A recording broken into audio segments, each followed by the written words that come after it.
It's tearing itself apart. You said the ritual was safe. It is not the ritual. It is you, Mara. You must control the power before it consumes us all. Mara Voss had 4 minutes to repossess a god. The debt collector's tablet buzzed against her hip as she crossed the cracked salt flats of Kessia 9, the twin moons hanging pale and useless in a violet sky. Behind her, the corporate hovercrawler idled, its engine ticking as it cooled. Ahead of her stood the forge, a black spire of fused obsidian that the native Ithreen called Mother's Bone, rising 300 meters out of the desert like a knife driven into the world. Mara wasn't here to admire it. She was here to seize it. Aurelian Consolidated owned the mineral rights to Kessia 9. 3 years ago, they'd loaned the Ithreen settlements medical supplies, seed stock, water reclaimers, everything a dying colony of aliens needed to survive a famine that Aurelian's own strip mining had caused. The interest had compounded. Now Aurelian wanted its collateral, the forge, and everything sacred buried beneath it. Mara was the one who signed the seizure orders. She hated the job. She was better at it than anyone else in the division, which was worse. 6 minutes to shuttle departure, her earpiece chirped. Corporate Liaison Drell reminds you this is a Class 1 asset recovery. Do not negotiate. Copy, Mara muttered, already knowing she was going to negotiate anyway. The Ithreen elder waiting at the forge's entrance was easily 9 feet tall, his skin the deep matte gray of wet stone, his eyes a burning amber that never seemed to blink. Around him stood a dozen Ithreen warriors, their ceremonial staffs crackling faintly with contained plasma, old weapons, but not harmless ones.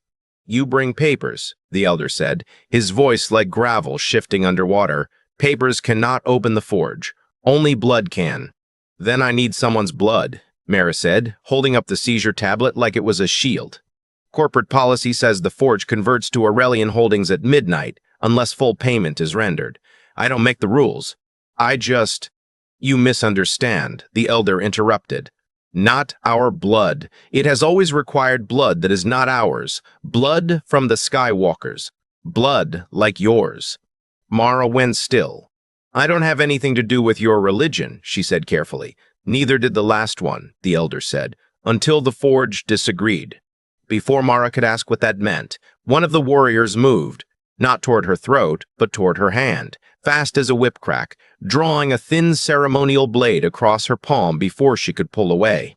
She hissed, more from shock than pain, blood welling bright red against gray dust. Are you insane? She started. Then the forge began to hum. It started low, a vibration she felt in her molars before she heard it, and then the obsidian surface, solid rock, 300 meters of it, split open along a seam that hadn't existed a heartbeat earlier. Blue-white light poured out like water finding a crack in a dam, and every Ithreen warrior dropped to one knee in the dust, staffs clattering, heads bowed. The elder did not kneel. He simply stared at her, his burning eyes wide with something that looked uncomfortably close to grief. Impossible, he whispered. After 1,000 years, it chose you. Chose me for what? Mara demanded, clutching her bleeding hand to her chest, backing away from the light spilling out of the mountain. To finish what your ancestors started, the elder said, and to stop what they left behind. Her earpiece crackled to life, Drell's voice sharp with sudden static-laced panic. Boss, report. We're reading a massive energy spike from your position. What did you do? Mara didn't answer. She was staring into the open seam of the forge, where the light had resolved into shapes, a chamber, vast and impossible, stretching down into the planet farther than any scan had ever suggested existed. Suspended in the center of that chamber, wrapped in threads of glowing crystal, was the unmistakable silhouette of a ship, human in design, ancient beyond calculation, dead for 1,000 years, and now, because of 4 drops of her blood, very much awake. That is not a religious artifact, Mara said slowly. No, the elder agreed. It is a prison, and you just picked the lock. They didn't give her time to run. The moment the seam fully opened, 3 of the kneeling warriors rose, but not toward her, toward the chamber, forming a defensive wall between Mara and whatever was stirring in that crystal cradle below. The elder gripped her wrist, his grip like stone, and for the first time she saw real fear behind that ancient calm. "You will listen to me now, Skywalker," he said. "1,000 years ago, your people came to this world in a ship of light. They were not explorers, they were jailers.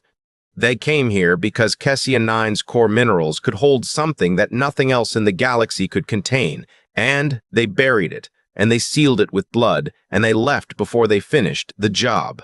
"Finished what job?" Mara said, though some cold, sinking part of her already didn't want the answer.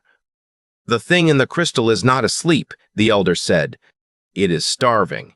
It has been starving for 1,000 years, and your Aurelian corporation has spent 3 of them drilling closer to its cage every single day, because their scanners registered the mineral deposits around it as the richest ore vein in the sector."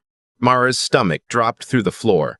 She thought of the seizure orders in her tablet, of Aurelian's deep-core drilling rigs, already approved, already scheduled to break ground on this exact coordinate the moment the forge became corporate property at midnight.